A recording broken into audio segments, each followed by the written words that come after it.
Hello and welcome to the history of The Fifth Element. Today's episode we'll be doing an overview of the movie itself. And here we go.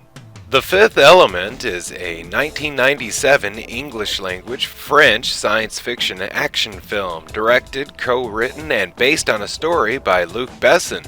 It stars Bruce Willis, Gary Oldman, and Milla Jovovich. Mostly set in the 23rd century, the film's central plot involves the survival of planet Earth, which becomes the responsibility of Korben Dallas, a taxicab driver and former Special Forces major. After a young woman falls into his cab, Dallas joins forces with her to recover 4 mythical stones, essential for the defense of Earth against an impending attack. Besson started writing the story that became The Fifth Element when he was 16 years old. He was 38 when the film opened in cinemas. Besson wanted to shoot the film in France, but suitable locations could not be found. Instead, filming took place in London and other places. Comic book writers Jean Girard and Jean-Claude Metzers, whose comics provided inspirations for part of the film, were hired for production design. The Fifth Element received mainly positive reviews, although it tended to polarize critics. It has been called both the best and worst summer blockbuster of all time. The film was a financial success, earning more than $263 million at the box office on a $90 million budget. At the time of its release, it was the most expensive European film ever made, and it remained the highest-grossing French film at the box office until the release of The Untouchables in 2011. The story's premise is that every 5,000 years, in conjunction with a planetary arrangement, a great evil appears whose purpose is to destroy life.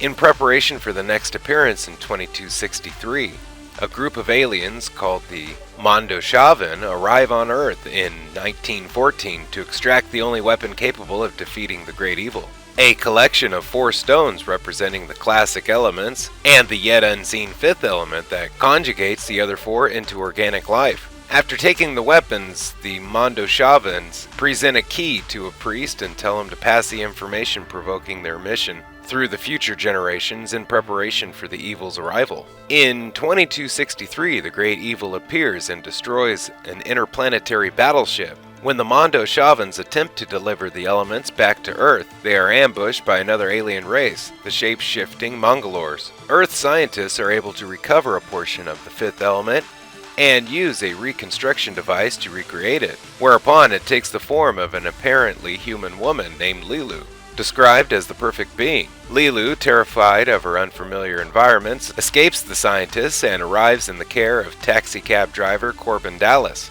a former major in the Federated Army's Special Forces. Dallas then delivers her to priest Vito Cornelius, the current holder of the Mondoshavan's knowledge. Dallas, Cornelius, and his acolyte David help Lilu recover, although Dallas is forced out of Cornelius's apartment before learning her purpose. Cornelius learns from Lilu that the 4 elements were not carried by the Mondoshavans but instead entrusted to Diva Palvalanguna, a singer currently performing on the luxury space liner at Floston's Paradise, and Lilu must recover the stones from her. Meanwhile, wealthy industrialist Jean-Baptiste Emmanuel Zorg has attempted to gain the stones as urged by communication with the Great Evil. After learning that the Mongolors' attack on the Mondoshavans was unsuccessful at recovering the stones, Zorg betrays and kills them, whereupon the surviving Mongolor decides to exact revenge and gain the stones for himself. Dallas is later met at his apartment by General Monroe, who informs him that he has been drafted into the army in order to travel to meet the Diva, having rigged the annual Gemini croquet contest to allow Dallas to win. Their meeting is interrupted by the arrival of Cornelius and Lilu.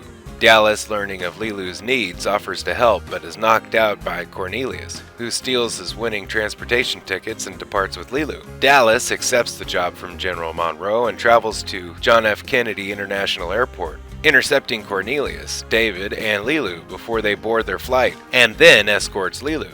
The Mongolors and Zorg's assistant are rebuffed by the ticket agent when they are trying to pose as Dallas. Cornelius instructs David to prepare the temple and then sneaks aboard the passenger space plane before it leaves. On the flight, Dallas meets interstellar radio personality Ruby Rod, who escorts him for being the contest winner. Upon arrival on Floston's Paradise, Dallas is taken by Ruby, to prepare for the show, while Lilu waits near the diva's quarters in order to retrieve the stones from her after her performance. The diva's show is interrupted by the Mongolors, and the diva is fatally shot.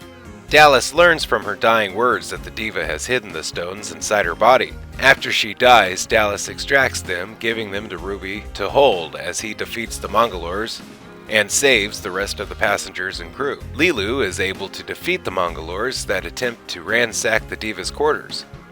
Zorg, having flown himself to Floston, fights Lilu at the diva's quarters, injuring her and forcing her to retreat. This allows him to take the case he believes contains the stones while starting a time bomb. When Dallas goes to recover Lilu, Zorg finds the case empty. Zorg re-enters the liner just as Dallas, Lilu, Cornelius, and Ruby leave it on Zorg's ship. Zorg is able to stop his bomb, but the defeated Mongolors activate another bomb, destroying Zorg and the liner. The four return to the temple on Earth just as the great evil rushes towards the planet. There, Dallas finds Lilu disillusioned and unwilling to perform her role, believing that humans will destroy themselves despite her rescue of them. As the protagonists arrange the stones in the temple to form their weapon, they are briefly baffled by their ignorance of the weapon's operation, but discover that each stone is triggered by the presence of the classical elements to which it corresponds. Dallas then convinces Lilu to perform her role, embraces her, and kisses her. At this, Lilu releases the weapon's divine light, causing the great evil to become a new moon in Earth's orbit. Later, the President and General Monroe go to the reconstruction lab to congratulate Dallas on his successful mission, but he and Lilu are unavailable,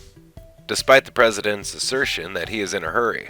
Hey, thank you for watching the history of the Fifth Element. Special thanks to the Fifth Element Wiki and all contributors for all information you heard today. Don't forget to like, share, and subscribe if you can. If you have, I thank you. And have a nice day. Bye-bye.